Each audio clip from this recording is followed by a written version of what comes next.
मैंने देखा कि कभी गुरु के सामने दुकान नहीं खोलनी चाहिए शिष्य को। ये बात बिल्कुल 100 आना खरा सोना है। और उस कंडीशन में उन गुरु ने उसके साथ छल किया, उसके पेट पे लात मार दी। हेलो दोस्तों, स्वागत है आपका हमारे साकार मोबाइल यूट्यूब चैनल पर। मैं जितेश कुमार लेकर आया हूं आपके लिए बहुत ही बढ़िया सी वीडियो। आज की जो हमारी वीडियो रहने वाली है वो है डीसी पावर सप्लाई मशीन के ऊपर। जैसे कि आपकी शॉप पर कोई फोन आते हैं रिपेयर होने के लिए और आपको डीसी मशीन की जो कोडिंग है उसके बारे में जानकारी नहीं है कि किस कोडिंग से उस फोन में क्या फॉल्ट जनरेट हो रहा है, या कौन सी प्रॉब्लम है, सीपीयू प्रॉब्लम है, एमएमसी प्रॉब्लम है, या पावर प्रॉब्लम है, या बक सर्किट में दिक्कत है, या एलडीओ में प्रॉब्लम है। इसके बारे में इस वीडियो में जुड़े रहें, मैं आपको पूरी जानकारी दूंगा। और इसके साथ ही दोस्तों, अभी एक कुछ टाइम पहले ही गुरु पूर्णिमा निकल कर गई है, तो मुझे काफी स्टूडेंटों ने विश किया है, तो उन सभी को और जितने मेरे व्यूअर हैं उनको भी दिल से धन्यवाद। छोटी सी बात रखना चाहूंगा आपके सामने। अभी फिलहाल में ही मैंने एक वीडियो देखी है, उस वीडियो में मैंने देखा कि कभी गुरु के सामने दुकान नहीं खोलनी चाहिए शिष्य को। तो दोस्तों ये बात बिल्कुल सच है, गुरु के साथ कभी भी छल नहीं करना चाहिए और कभी भी गुरु के सामने शॉप नहीं खोलनी चाहिए। ये बात बिल्कुल 100 आना खरा सोना है कि अगर आप गुरु के साथ ही छल करेंगे, उनके साथ ही सामने ही शॉप खोलेंगे, तो फिर उसमें नुकसान आपका होगा ही होगा दोस्तों। मगर कुछ मजबूरियां ऐसी रही होंगी या कुछ ऐसी परेशानी या ऐसी कंडीशन रही होंगी कि जिसकी वजह से उस शिष्य ने अपने गुरु के सामने शॉप ओपन की। कहीं ना कहीं उस गुरु ने उस शिष्य के साथ छल किया होगा, कहीं ना कहीं धोखा दिया होगा। जिस शिष्य ने अपने गुरु को चमकाने के लिए दिन रात मेहनत की, गुरु को चमकाने में और गुरु का नाम बढ़ाने में शिष्य का बहुत बड़ा रोल होता है दोस्तों। शिष्य की वजह से ही गुरु चमकता है। अगर गुरु शिष्य के साथ छल कर रहा है, छल कपट कर रहा है, तो दोस्तों कहीं ना कहीं किसी ना किसी लहजे में अंदर वो चीज गुरु के अंदर भी होगी कि मैंने ये चीज बहुत गलत की है।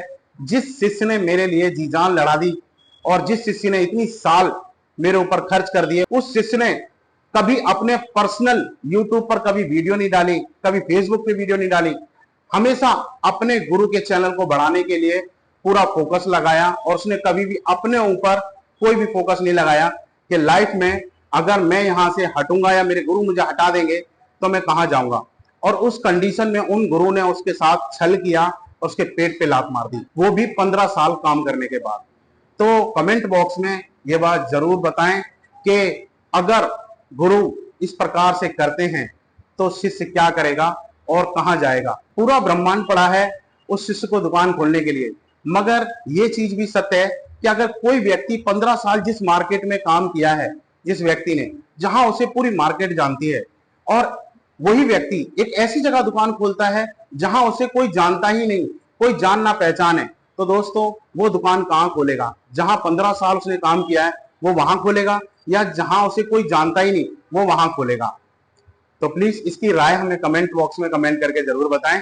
अब चलते हैं अपनी इस वीडियो पे। आज की जो हमारी वीडियो रहने वाली है वो है डीसी पावर सप्लाई मशीन के ऊपर। और गुरु पूर्णिमा पे मैं अपने गुरु को तहे दिल से धन्यवाद करता हूं। मैं अपने गुरु को चरणों में प्रणाम करता हूं, जो उन्होंने मुझे इतनी शिक्षा दी है और मुझे इस लायक बनाया है। भले उन्होंने मेरे साथ जो भी किया है, मार्केट में करोल बाग में लाखों शॉप वाले बैठे हैं। अगर वो शॉप वाले ये सोचने लगे कि मेरे सामने खोलकर बैठ गया है, तो इस प्रकार से तो करोल बाग मार्केट ही बंद हो जाएगी।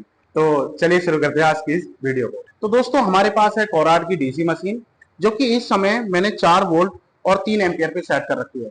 किसी भी स्मार्टफोन को या किसी भी फोन को चालू करने के लिए आपको अपनी डीसी मशीन को 4 वोल्ट और 3 एम्पियर पे सेट करना होगा।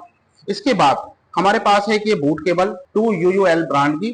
तो इस बूट केबल के माध्यम से ही हम किसी भी बोर्ड को चेक करते हैं कि उस बोर्ड में क्या प्रॉब्लम है। तो सबसे पहले मैं आपको जानकारी दूंगा कि हम इसे ऑन करेंगे। जैसे यहाँ ग्रीन लाइन जल गई है, अब ये जो डीसी मशीन है प्रॉपर ऑन हो चुकी है। अब हमारे पास कोई फोन आता है, एग्जांपल के तौर पे जैसे ये मेरे पास एक बोर्ड है। अब मैं इस बोर्ड में जब मैं बूट केबल को कनेक्ट करूंगा, नंबर 1 सबसे पहली प्रॉब्लम क्या है। सबसे पहली प्रॉब्लम है, अगर आप जैसे ही डीसी मशीन को ऑन करते हैं और बूट केबल को कनेक्ट करते हैं और ये अपने आप ही ऑटो एम्पियर लेता है, यानी कि एम्पियर अपने आप कंज्यूम कर रहा है, तो बगैर ऑन ऑफ स्विच को दबाए हुए, बगैर ऑन ऑफ स्विच को प्रेस करे हुए आपने बूट केबल कनेक्ट की, और बूट केबल कनेक्ट करते ही अगर ये ऑटो एम्पियर ले रहा है, तो इसका मतलब इस फोन में 100% शॉर्टिंग है। और वो शॉर्टिंग प्राइमरी लाइन में या बीपीएच लाइन में हो सकती है, जिसे आप इजी तरीके से रोज इन पेज से निकाल सकते हैं। तो ये होती है पहली खराबी। एक बार मैं दिखाता हूं आपको कैसे ऑटो एम्पियर लेते हैं। तो आप देखेंगे जैसे ही मैंने ये बूट केबल कनेक्ट की,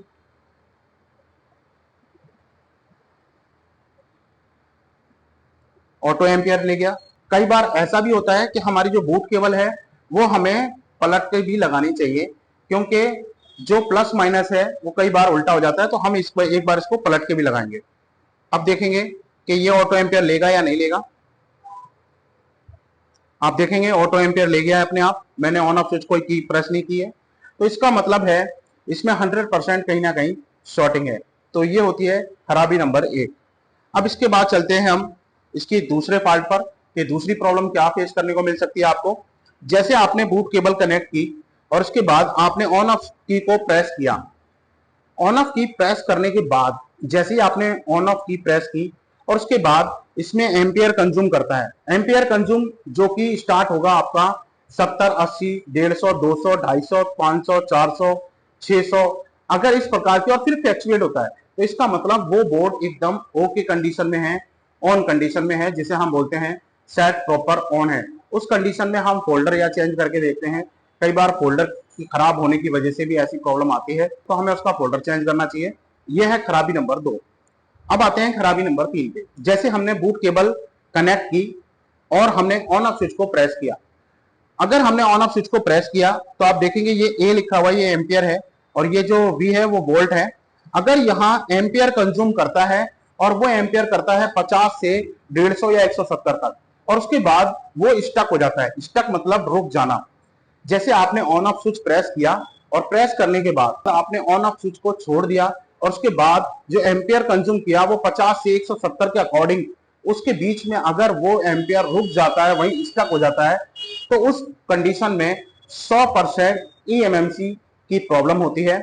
और ईएमएमसी आईसी को ही रिवॉल्व करने से या उसकी सबसे पहले आप हेल्थ चेक करें, और हेल्थ चेक करने के बाद भी आपको कंफर्म हो जाएगा उसमें ईएमएमसी का फॉल्ट है, और रीबॉल करने से प्रॉब्लम सॉल्व हो जाती है। यह है खराबी नंबर 3। अब हम चलते हैं खराबी नंबर 4 पे। खराबी नंबर 4 है जैसे हमने बूट केबल इनपुट की बोर्ड में और हमने ऑन ऑफ स्विच प्रेस किया, मगर यहां कोई एम्पियर कंज्यूम नहीं कर रहा है, यानी कि 0 दिखा रहा है। तो इसका मतलब है जब हम ऑन ऑफ स्विच को प्रेस कर रहे हैं और यहाँ 0 वोल्ट दिखा रहा है, 0 एम्पियर दिखा रहा है, तो कोई एम्पियर कंज्यूम नहीं हो रहा है, तो हम उस फोन का ऑन ऑफ स्विच का जो पत्ता है उसे चेक करेंगे, कहीं वो खराब तो नहीं है, कहीं से कटा हुआ तो नहीं है, या कहीं से इंटरनल जो सप्लाई ब्रेक है वो तो नहीं है। अगर ऑन ऑफ स्विच का पत्ता ओके है या ऑन ऑफ स्विच की ओके है, उसके बाद फिर हम चेक करेंगे पावर आईसी को कि उसकी पावर आईसी के पास जो बक कॉइल लगी हुई है वो बक कॉइल ओके हैं या नहीं है। कई बार जो हमारे फोन में हाई एलडीओ की लाइन होती है, हाई एलडीओ या लो एलडीओ, अगर ये लाइन ब्रेक हो जाए या उस लाइन की कॉइल खराब हो जाए तो भी ये प्रॉब्लम आपको देखने को मिलती है। तो उस कंडीशन में हम सबसे पहले पावर आईसी को चेक करेंगे। ये है खराबी नंबर 4। बाकी जो खराबियां हैं वो मैं नेक्स्ट पार्ट में आपको बताऊंगा, और मैं विद प्रैक्टिकल आपको बताऊंगा। अगली बार जो हमारा नेक्स्ट पार्ट आएगा वो विद प्रैक्टिकल के साथ आएगा, और प्रॉपर प्रैक्टिकल के साथ आपको एक एक एम्पियर कंज्यूम करके दिखाएंगे किस एम्पियर पे क्या फॉल्ट बनता है। तो उम्मीद है दोस्तों हमारी इस वीडियो से आपको जरूर कुछ ना कुछ सीखने को मिला होगा। और दोस्तों साकार मोबाइल इंस्टीट्यूट में बहुत ही कम फीस में मोबाइल रिपेयरिंग कोर्स आसान और सरल भाषा में सिखाया जाता है। रहने खाने की पूरी सुविधा है। ज्यादा जानकारी के लिए आप स्क्रीन पर दिए गए कॉन्टैक्ट नंबर पर कॉन्टैक्ट कर सकते हैं। और प्लीज हमारे उन सवालों का जवाब जरूर कमेंट बॉक्स में बताएं जो मैंने आपसे गुरु के विषय में पूछा है। तो मिलते हैं नेक्स्ट वीडियो में।